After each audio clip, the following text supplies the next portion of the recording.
मुख्यमंत्री दाओस दौऱ्यावरून परतताच राजकीय घडामोडींना वेग. महापालिकांमधील सत्ता वाटपाबाबत आज महत्त्वाची बैठक. मुंबईसह ठाणे केडीएमसी बाबत निर्णयाची शक्यता.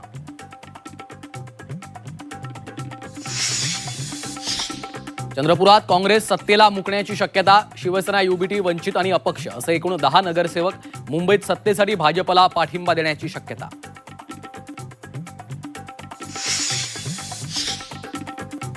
मुंब्राच नाही संपूर्ण महाराष्ट्रात हिरवा रंग पसरवू. सहर शेखच्या हरा कर देंगे विधानाला इम्तियाज जलील यांचा सपोर्ट. तर आपण माफीनामा दिला नसल्याचं सहर शेख यांचं स्पष्टीकरण. सिंधुदुर्ग जिल्ह्यात महायुतीचे 11 उमेदवार बिनविरोध, झेडपीचे 5, पंचायत समितीचे 6 उमेदवार बिनविरोध. पालिका महापालिकेनंतरही झेडपीतही बिनविरोधचा सिलसिला कायम.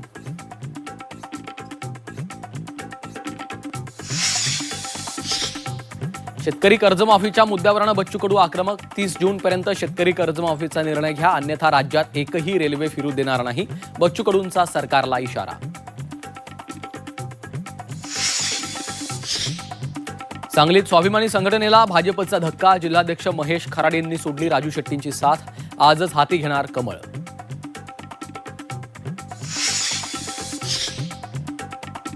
अपात्र लाडक्या बहिणींच्या संख्येवर लवकरच कात्री लागण्याची शक्यता. प्राप्तिकर विभागाचा बहुप्रतीक्षित अहवाल राज्य सरकारला सादर. अहवालाच्या आधारे लाडक्या बहिणींची पडताळणी केली जाण्याची शक्यता.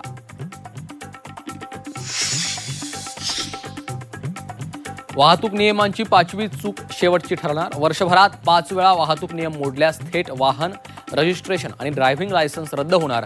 केंद्रीय मोटार वाहन कायद्यात बदल.